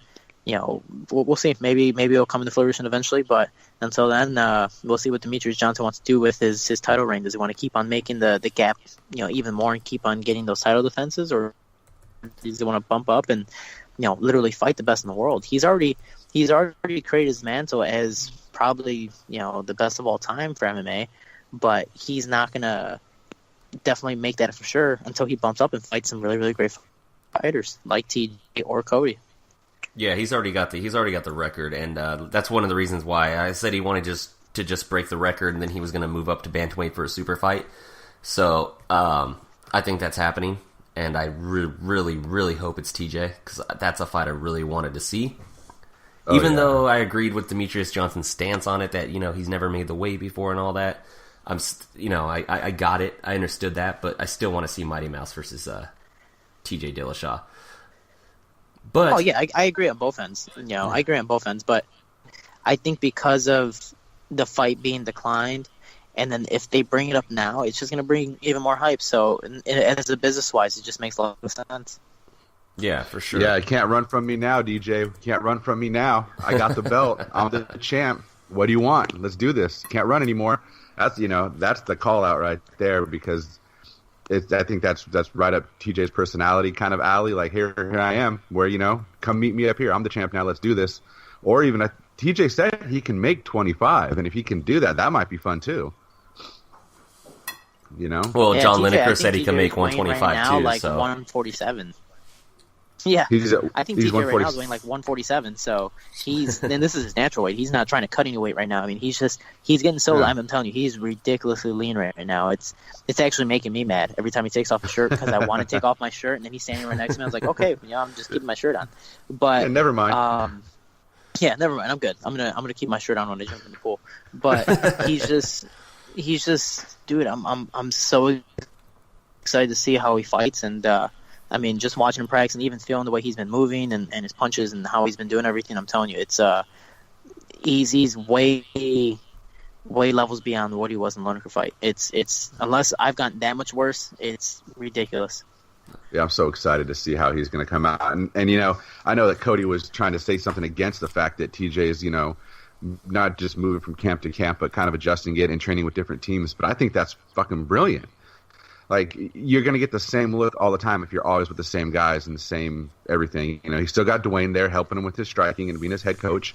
But now he's getting a different look from different camps and different ideas, and he's going to be a completely different fighter than Cody remembered when they used to train together at Alpha Male. I think he's going to be just surprised at how much of a different, fighter he is. Yeah, for sure. And Shorty, since you're in Southern California, I don't know if you're hanging out with TJ. If you're in the mood for a new car, you might as well just go up to Victorville Motors, where he bought his new truck, and because apparently that's where everybody's buying their cars. Dude, it sucks. So talking about cars, I'm known as the nagger apparently here, because I have to drive 2 hours, every single day there and then back, for practice. Yep. But the only problem is, again, I haven't fought in 4 months. You only get paid so much, and so I'm budgeting, but I'm slowly losing money because I'm paying for gas. The only problem is, my friend let me borrow his car, which is a beautiful car, but it's a Dodge Challenger. That thing is a huge gas. Oh yeah. So I'm nagging at people like, hey man, can somebody give me a car? Does anybody have another car? Does anybody, so sadly I wasn't able to get a car. So I'm driving this Dodge Challenger. I think last week I spent like because it was just by myself driving for the week. Yeah, I spent maybe like $220 on gas. Oh my God. It's Dude, it's ridiculous. So that's why I was like, hey man, anybody want to support Team Shorty? That'd be great. But it's one, California, the traffic just is horrible. No matter what time of day, it's ridiculous. 3 highways, but all of them connect to LA, and all of them have traffic. And Yep. You're taking the 91 every day. Dodge Challenger. Yeah, and I'm driving the Dodge Challenger. So it's definitely, again, I look cool, but my pocket doesn't look cool. So yeah. It's definitely hard. But hey man, if those guys want to hook me up with a car, I don't mind taking a rental or something. That'd be nice. Oh, Yeah. man. That's a shame. Yeah, no, gas prices in California are ridiculous. I'm pretty sure they're way higher than they are in Chicago. That's for sure. So I definitely want to do. You ever seen Dumb and Dumber? of Where course, he trades the van for the scooter. I just want that scooter. yeah. That's all I want. Just when I thought you couldn't get any Genius. dumber, you do Yeah. something like this and totally redeem yourself. That's exactly what I want. Like, One of my favorite movies of all I don't time. care, man. So. Yeah. No, yeah, and you're driving the 91 freeway to get to Orange County, and then the 55 freeway down, especially because I'm sure you're doing it in the morning so you can have a full day of practice. That's got to be horrible. Like you're getting a workout on your calves just from having to gas brake as it is every morning for training.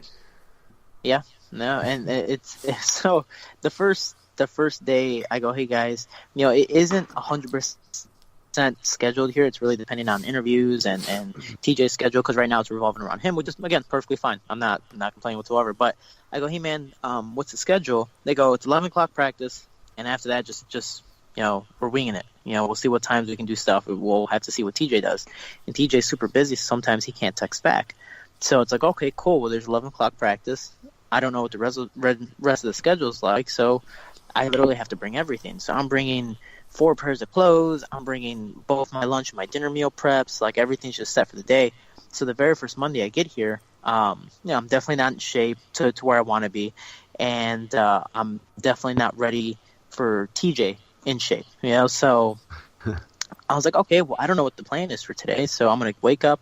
I ran 3 miles. Immediately when I was done, got in my car, had breakfast, drove over there, drive 2 hours, get there, we have wrestling practice. And the wrestling practice was ran by TJ because our coach couldn't show up. So TJ just ran this super intense practice where all of us were just literally staring at him, kind of like, when is it over? Like, dude, we're exhausted.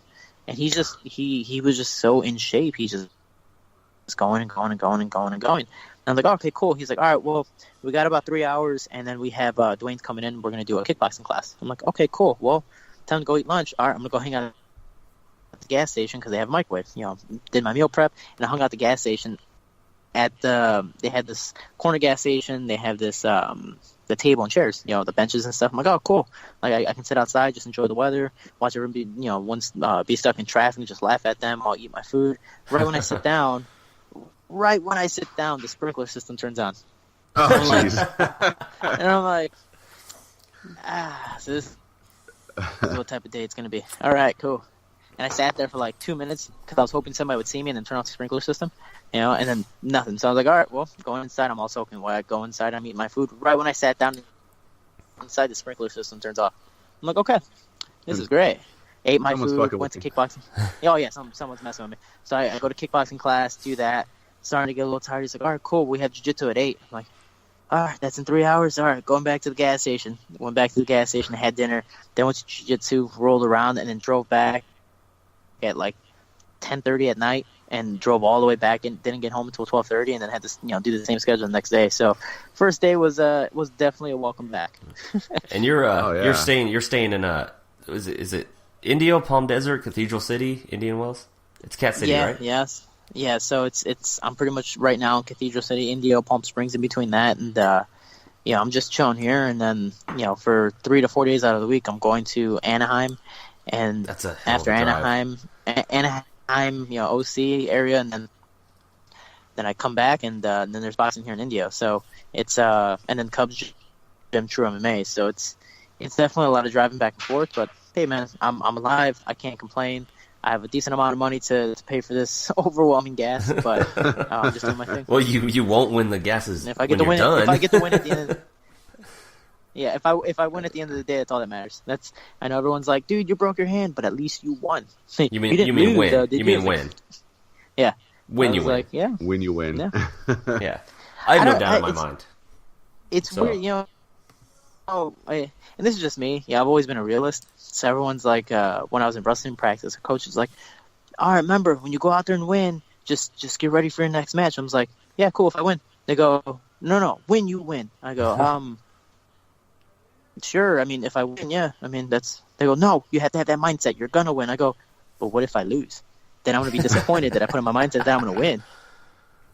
Like, well, coach, I'm just going to go in there and do my thing and try my best. If I lose, I lose. That's bound to happen. For some reason, every coach that I've had, besides my coach, Master Bob Shermer, I'm just a realist.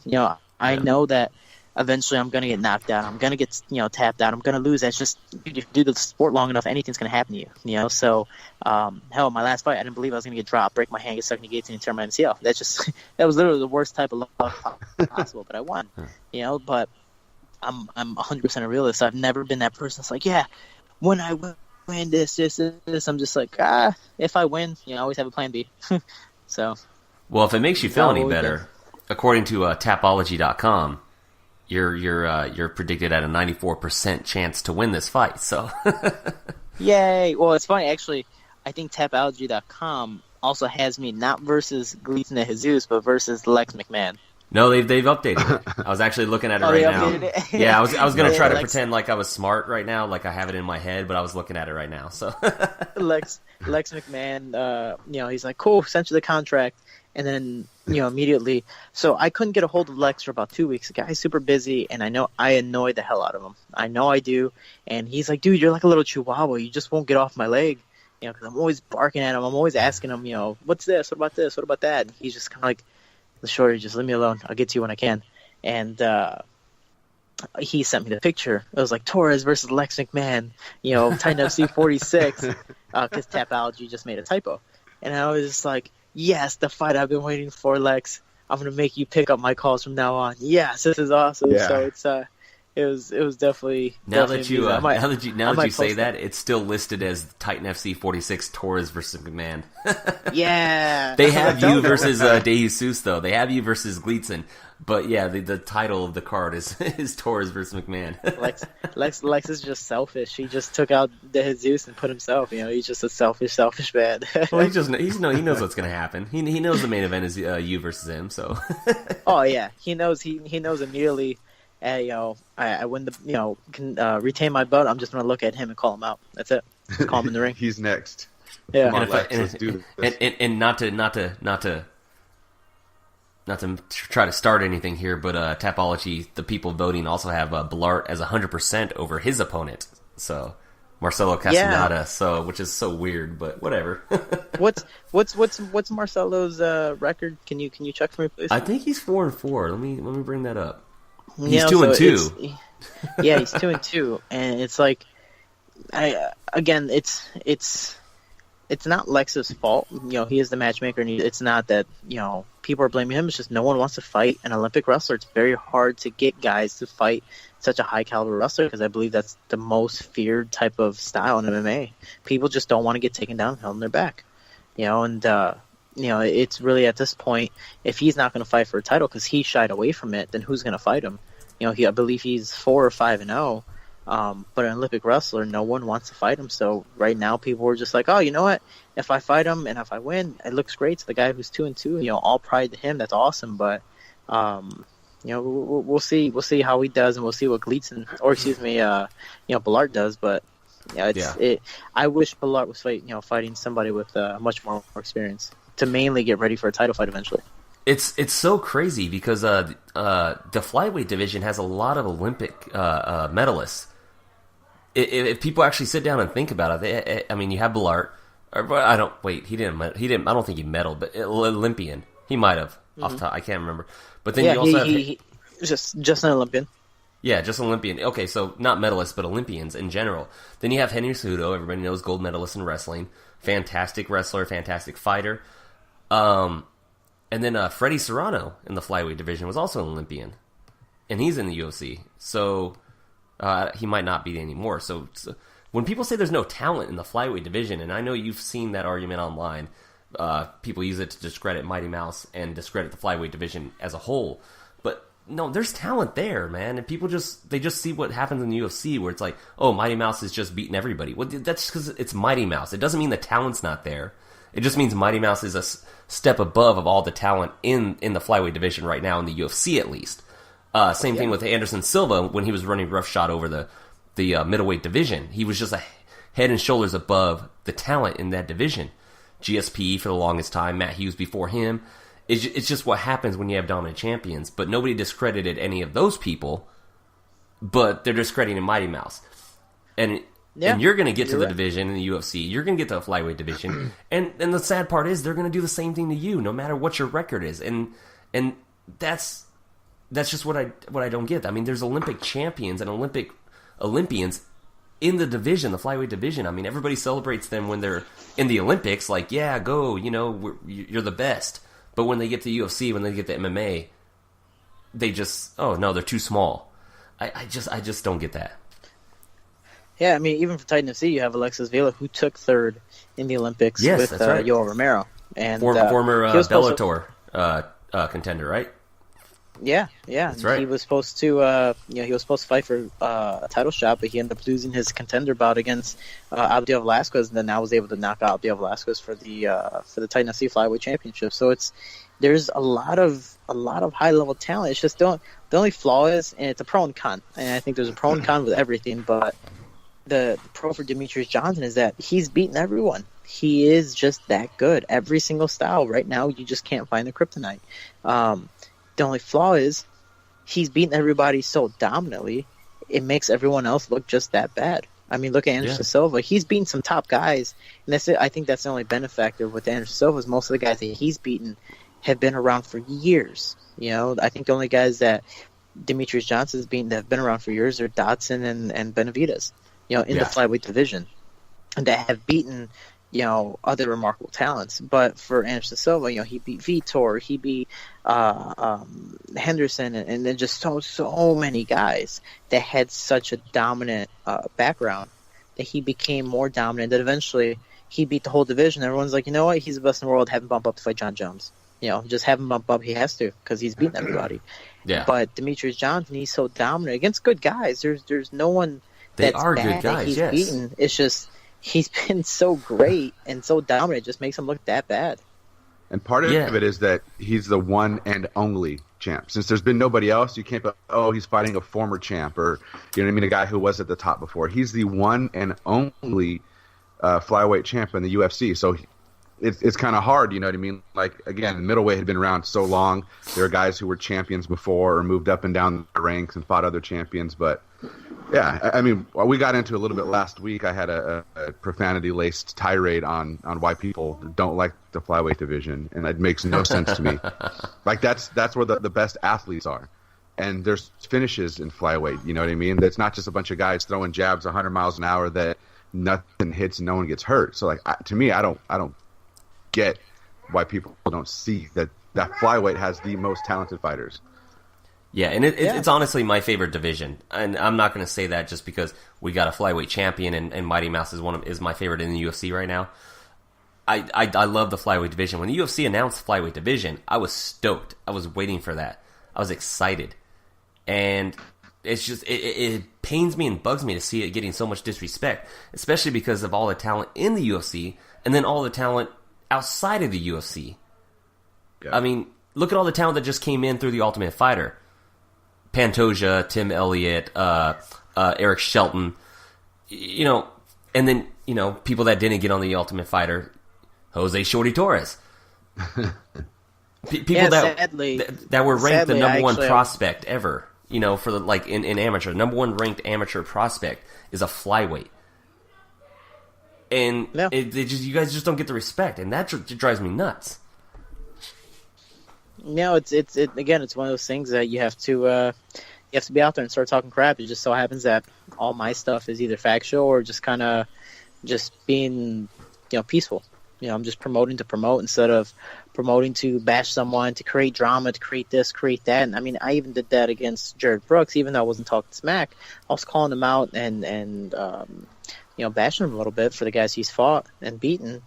And I was like, why are you called up before me? Yes, you're 13, 14-0. That's awesome. Hey, man, all credit to you, but you don't finish anyone. I think you have 3 or 4 finishes out of 14 fights. And who else have you beaten? You went the distance with a guy I knocked out in the second round. And when you went the distance with him, you went the distance when he was early in his career. So he definitely wasn't as good as when I fought him. So why are you struggling? And I know, it's just one of those things that I don't mind these guys getting called up. I think that's awesome. That's the main goal of being put up there and being put on that UFC pedestal. But it's like, we go back to the resume. It's like, are you more qualified for the job than I am? No, I don't believe anyone in the world right now in the flyweight division that's outside the UFC is more qualified than me. No one has my resume. No one, at least right now, ever will for a very good time. I'll go even farther than that and say nobody, period, has a better resume than you outside of the UFC. Yeah, and it's the crazy thing is, I think right now I'm ranked number 7 in the world outside of the UFC in the flyweight division. And the other guys that I'm behind and the guys that I'm behind are Horiguchi. I was going to say Horiguchi. Okay, I could see that, because he has been on a tear since he left, and he was in the UFC, so I can see that. I don't know why he got released, but Zach Mikowski and guys who are UFC veterans that just got released. So yeah, okay, I can see them above me.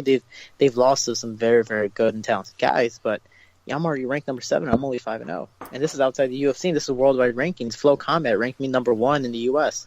That's right. And so I'm like, what else do I got to do? I have articles being written about me. I'm on interviews for MMA Junkie. Sure Dog's making videos about me. I'm on Tapology saying I have a 94% win streak on my next fight or chance of winning. It's like, then why am I even taking these fights? What else do I got to do to prove to prove to you guys that I'm ready? The fans want me. Then why don't you? I honestly don't get it. I don't get it, man. Especially, okay, so with Jared Brooks, dude should honestly be 14-1, 13-1, whatever. He lost that fight to Eric Shelton. I don't care what the judges said. We talked about that on the last show. Yep. And like you said, you're 5-0 as a professional. What was it, 24-1? Off the top of my head, I was 25-1. 25. You're 30-1. Honestly, I mean, that many amateur fights, it doesn't matter. You're 30-1, and yeah, sure, you got guys like Kyoji Horiguchi who have left and gone on back to Japan. Great fighter, one of my favorites. He was given to Mighty Mouse way too early. Zach Mikowski, former bantamweight champion in Bellator, dropping to flyweight, going to ACB. Okay, great, awesome, but he lost, I believe, like 4 of his 6 fights in the UFC. Big fan of his. You're beating everybody and you're finishing them. I mean, not all of them, but you're pretty dominant when you don't finish. I don't understand what they're looking for. Yeah, and that's the thing. I'm willing to, even my last fight, I thought I had the fight in the bag. All I had to do was survive the 5th round, but even with the broken hand torn MCL and even cut from the top of my head, I was still pushing forward because I want to make a fan entertaining fight. Even if I lose, I want people to, say, hey man, I can't wait to see this guy fight again. You see Donald Cerrone losing fights, no one belittles him because he lost a fight. They're just like, hey man, this guy's awesome. I want to watch him fight again. And that's exactly the type of fighting style I want to have. No matter what happens, no matter how the fight's going, whether I'm dominating the fight, I want to have it be dominant and show that I'm ready to face anyone, no matter what the name is, who they've beaten, and what the matter of the fact of the battle is. Yeah, and I know the UFC, the new owners, the Alphabet Company, as I call them. I stole that from Chael Sonnen's former broadcast partner in his podcast. But they're looking for stars, right? They paid $4.2 billion for the UFC. They're trying to recoup their money as much as possible, which is why we got Conor versus Diaz 2, which is why they let Conor go box. By the way, we talked about that was hilarious. But they can be promoting people like you and even people like Mighty Mouse Johnson to an entirely new category of audience, a new audience that they can bring in to watch MMA. Mighty Mouse Johnson, big gamer, has a huge Twitch stream, right? Why are they not why are they not promoting him to the gaming crowd? Looking at you and your Instagram, looking at your tweets, big nerd when it comes to anime, when it comes to, Power Rangers, things everybody grew up on. Why are they not, that's something they can promote to an entirely new audience. My daughter's 10, but she watches Power Rangers, all the reruns and everything. So that would be somebody, oh, this guy likes Power Rangers too? I love Power Rangers. It's like they're looking for somebody that just wants to, like you said, just wants to talk shit, wants to just be big and mouthy. But they're ignoring the fact that you can promote to other groups of people, other categories of people. Same way they promoted Brock Lesnar to the WWE fans to get them to come over to MMA. It's mind-boggling.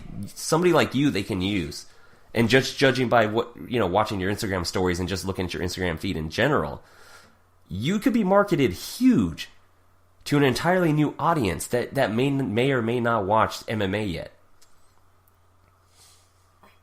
And that's honestly that's what I'm trying to, that's my struggle with social media. I'm at 8,000, trying to get to 10,000, and for Instagram at least, and I need a pedestal to stand on.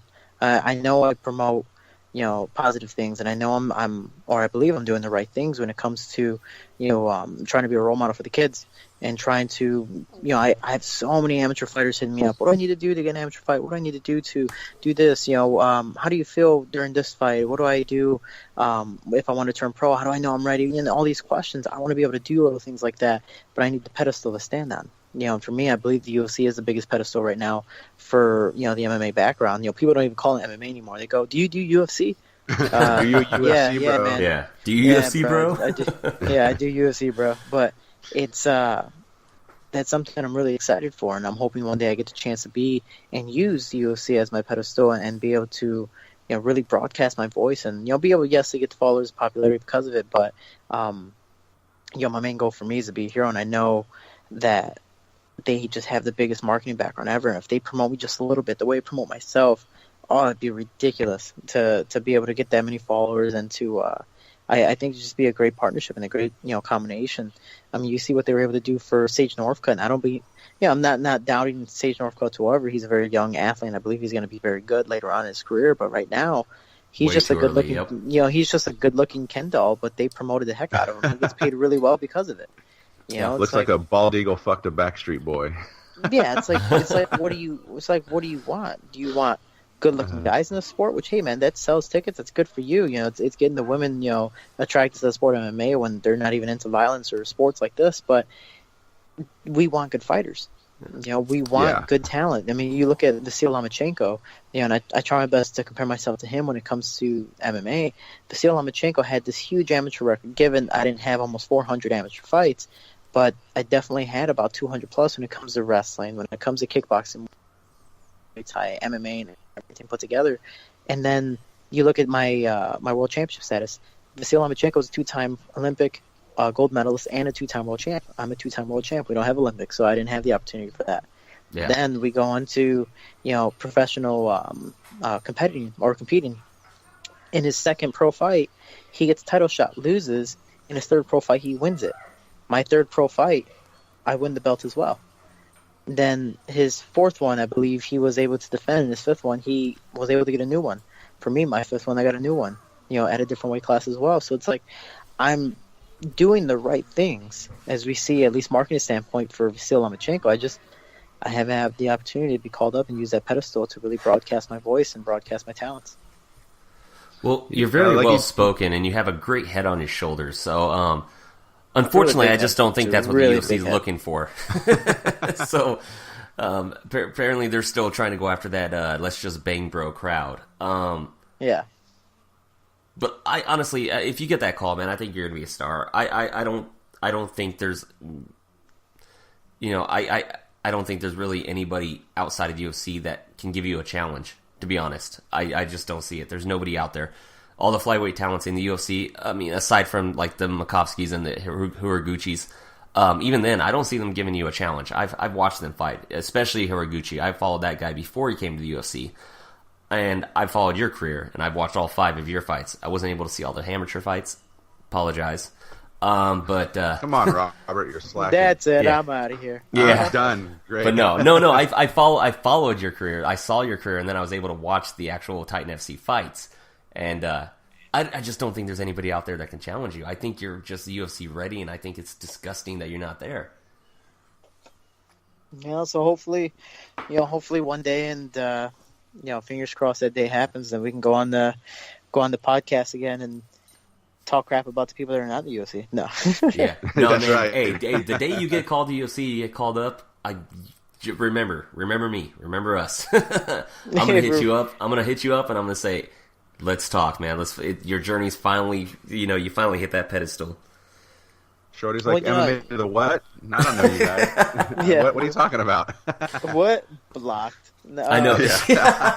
Maynard It's style. funny because I live in Victorville, and out here in Victorville we have the Reyes brothers, Alex Reyes and Dominic Reyes. Alex, just made his UFC debut on short notice against Mike Perry. Didn't go so well for him, and then we also have Joe Stevenson out here. Yep. So I've been trying to get a hold of Alex Reyes and Dom Reyes to do the show, and I'm like, hey, local Victorville boys, I do a podcast out of here. They want nothing to do with me, man. So it's like they must know who you really are. Yeah, right. What kind of people are you, man? Come on. Yeah, given we don't know what their natural situation is, maybe they're just too busy, or maybe you're just some random fan guy trying to get them on a very small unknown podcast. So some True. people look at it differently. For me, I'm a guy that, hey man, you're trying to in a sense promote me that promotes yourself at the same time. So my whole quote is, we can, we will, together we are Team Shorty. Whether you like me, hate me, part of my team or not, you're having me on here. You're you know my name, you're interested in me, and you want to be able to use my name to market yourself. Hey, during that process, it markets me as well. So absolutely, it's a win-win. You just never know what type of opportunities can come and go from certain situations. So I'm Jim Carrey, and yes, man, I'm always kind of like, hey, man, sure. If I had the time, I always say if I can, I will. So that's why when people try to, when people, if I can't, then hey, man, I hope you understand. I honestly can't. Or if it's definitely not smart enough, then I probably won't. But it's just one of those things that you just never know what can happen. So I'm always trying to help out as much as possible. And if it doesn't help me, then it doesn't help me. At least I help somebody else, and hopefully they can help somebody else in the process as well. So, I'm always trying to give back as much as possible. And that's why I say we can, we will, together. We are Team Shorty, because it really does mean a lot for everyone supporting me. And this technically supports a lot, so it gets my voice out there, whether it's to one person or 100 people. If one person hears it and gets inspired because of it, then hey, my job is done. And that's all that matters to me.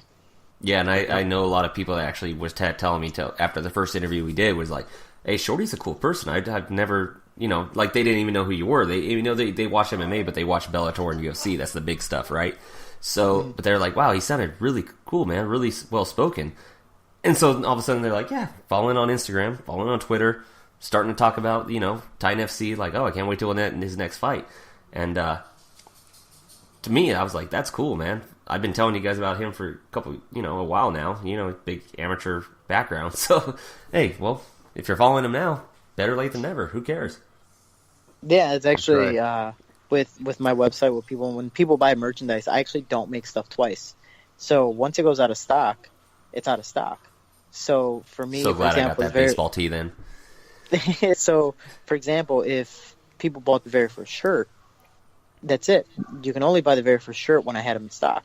So I know who's been following me since day one, and I know who's been following me from now until whenever. So it's at least the way when I do that, everything is technically limited edition. But I like to know when you kind of came in my career, when you kind of came in my as a fan or a supporter. So it's really cool seeing the time gaps that people when people start to support me.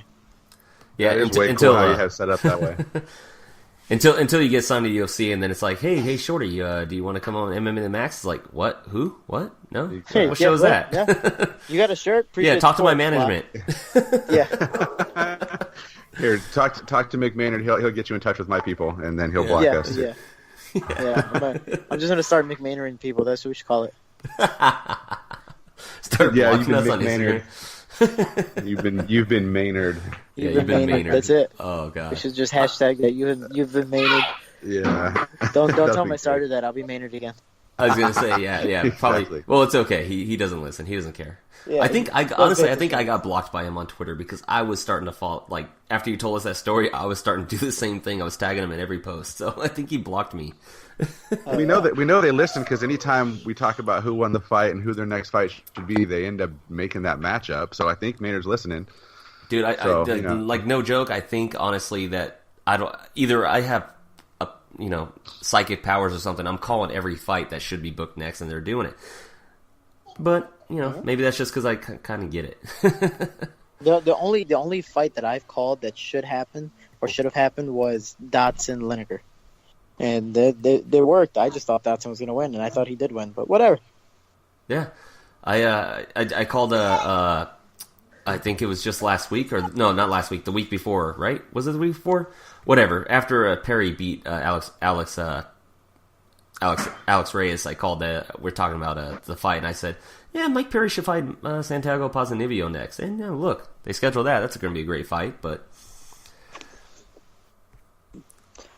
I'm here putting myself over, and I probably shouldn't be because we're talking to you. But oh no, dude! Always about you, Robert. God damn it, Rob. Always about you. Yeah. Now I'm definitely gonna get blocked. No, but you're officially Maynard. Yeah, you've been Maynard. God, that's horrible. That's great. No, I just figure we're just shooting the shit right now. I'm sorry, we're not a very professional podcast. We try to be, but it just doesn't happen that way. I try to be professional. I try to be professional, but I try to be professional, but the UFC won't call me up, so whatever. They won't let you. Hey, they're lost, man. They're lost. In all honesty, you'll be there before the end of the first quarter of 2018. There's no doubt in my mind that I think this might be your last Titan fight, and they're going to call you up. I don't think they're going to last minute you either. They need to get you in there, get you a camp, and I think that's what will happen. There's no way they don't. So. Yeah, I'm hoping so. Actually, I told Nick, I go, hey man, if there's a fight in November, I'll take it, and if there's a fight in December, I'll be ready. Yeah. Yeah, I agree with that. I actually agree with that, and I'm gonna say for some reason I have no idea why.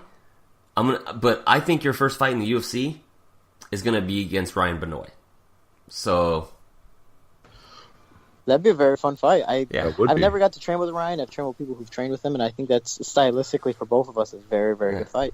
I think it is too, and although I definitely think you win that fight easily in my mind, I'm going on record as saying that'll be your first UFC fight.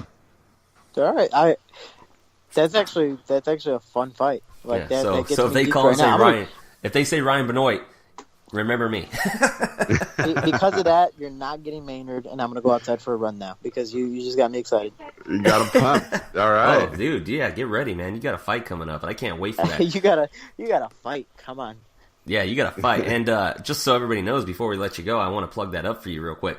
That is Titan FC 46, Torres versus McMahon.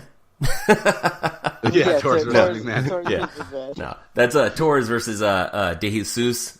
That's Jose Shorty Torres, flyweight and bantamweight champion of the Titan FC promotion, defending his bantamweight championship against Gleidson DeJesus, 7-2, number one contender in the division.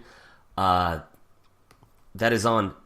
Sorry, I forgot the date. That was on Friday, November 17th, 2017, at 9 p.m. Eastern, 6 p.m. Pacific time. So everybody stay tune into that. That is on UFC Fight Pass, just like the last event. Had to make sure to let everybody know that's on Fight Pass so they could find it.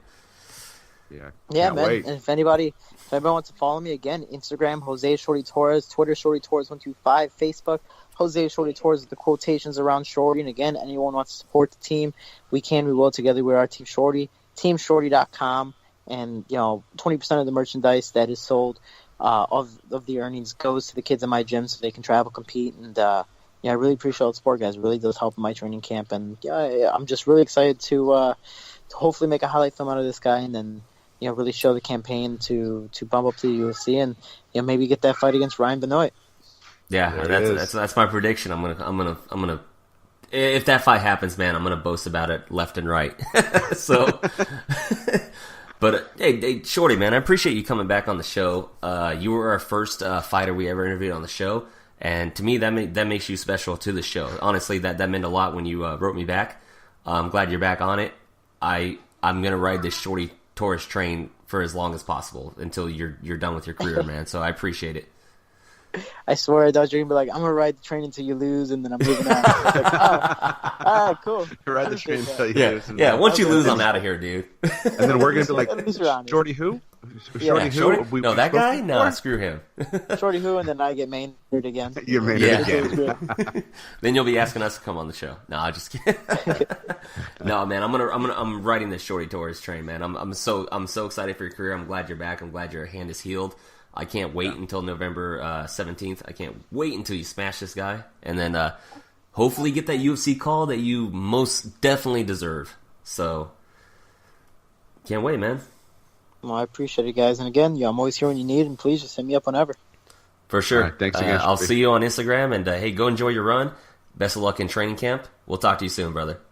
And please do me a favor. If anyone, just either you guys or anyone listening, buys Team Shorty gear, take a picture and send it to me, and if people notice, I actually use those photos on my website. I share them on the bottom as a gallery, and then I also have people used as models to promote some of my gear. So it doesn't matter what shape, size, Wait height, a second. whatever. Are you saying you have my picture on your website with me watching Titan FC? That was a pretty good picture. It's actually my profile picture on all my social medias. I believe so. I believe I do have it. Yeah. That was a great post. Like, hey, it fits. You're like, yay! Actually, let me check right now. I believe I do have it on there. But yeah, that's usually what I do. Is again, I want to be able to support people who support me. So yeah, I'm always just posting them out. Like if it's just me wearing and trying to promote something, why not, man? Yeah. I'll definitely promote you. I was so worried about the size, whether or not it would fit or not. It. So I'm glad. No, I love the shirt, dude. My fiance thinks it looks great too. It's her favorite shirt that I own now. So just a heads up. Yeah, couples got a match. Just want to say that. I'm about to get her one of her own. So. Yep. All right, Shorty. I can't wait, man. Well, take care, all brother. Right, guys, you guys thank all you take for care talking. of yourselves. Enjoy your run, man. No problem. Thanks again. Thanks. Have a good one. Bye-bye. All right, bye. Well, that was Jose Shorty Torres, man. Flyweight and Bantamweight champion of the Titan FC promotion. God, what a cool guy, right? Yeah, another great interview. He is a cool guy. I feel like he's definitely a friend of the show, and as he progresses in his career, it'll be great to keep in touch with him. I wanted to tell him, but I probably should have done it with him on the phone. I just want to tell him that, hey, you're in Southern California. Next time you're in Southern California after this, let's get together and do a live show, like just right in front of each other. That'd be great. That'd be perfect. Yeah, we could drive out that way to Palm Springs, no problem. Yeah, it's not that far. Staying next time. It's an hour from you, an hour and a half from me. Not that bad. Yeah. So, Jesus, these beers. I've been switching between these beers. I was doing the Castaway IPAs, and then I was switching to the Fire Rock Pale Ale. Yeah, that one's good too. I bought a 12-pack of the the mixed from Kona Brewing Company, the Fire Rock Pale Ale. It was really good. I like that Fire Rock. Oh yeah. Dude, Kona, they supply the beers to the Islands, little hamburger restaurant, and dude, they're good. Yeah. I love Kona. I like Islands. Yeah, a little overrated. I think it's funny you can order like a full chicken, but yeah, it's still good, man. Like I like it. We just ate there the other night and brought food to go and sat there and had a Castaway IPA. Yeah, no, it's good, man. It's making me feel a little buzzed already. It's pretty good. I like it. Oh, your voice is telling. Oh, you can tell? You can tell? Oh, yeah. I could take a little buzz going, for sure. Yeah, it was good. And about to go watch some football here in a minute, but as everybody knows. So, in case anybody didn't catch all that stuff, Jose Shorty Torres on Instagram. To follow him, you just got to follow on Instagram. You got to look up Jose Shorty Torres, just like that. Shorty Torres 125 on Twitter, like he said. Joe? Yeah. How do they get a hold of you in case they want to talk about how horrible we are? Yeah, the best place to talk crap would be on either Twitter, which is jhud45, or Instagram. That one I'm a little bit more active on and more responses, and that's MMA to the Max Joe. Again, that's the number 2 on Instagram. Hit me up, talk some shit, tell me I did a good job. Either way, I'm okay. And if you want to get a hold of me on Twitter, that is at @itsrockrobster, no apostrophe apostrophe, obviously. They don't allow that. If you want to get hold of me on Instagram, it's at MMA to Max Rob. I know our Instagram names are very original. Follow us on Facebook at facebook.com/MMA to Max Podcast. Follow us on Twitter at MMA to Max Show. As always, the 2 is always the number 2, not T-O, the word.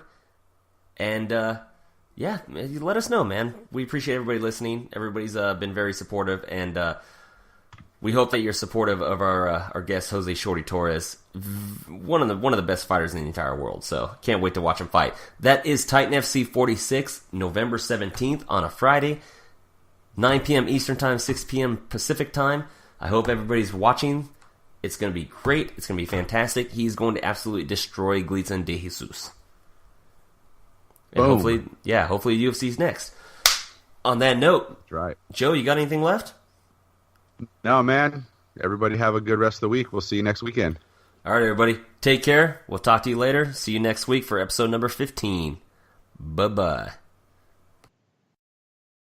The following podcast is a W2M Network original production. Visit W2Mnet.com for all of our other great podcasts, plus news, reviews, articles, and opinions from the worlds of wrestling, video games, football, and entertainment.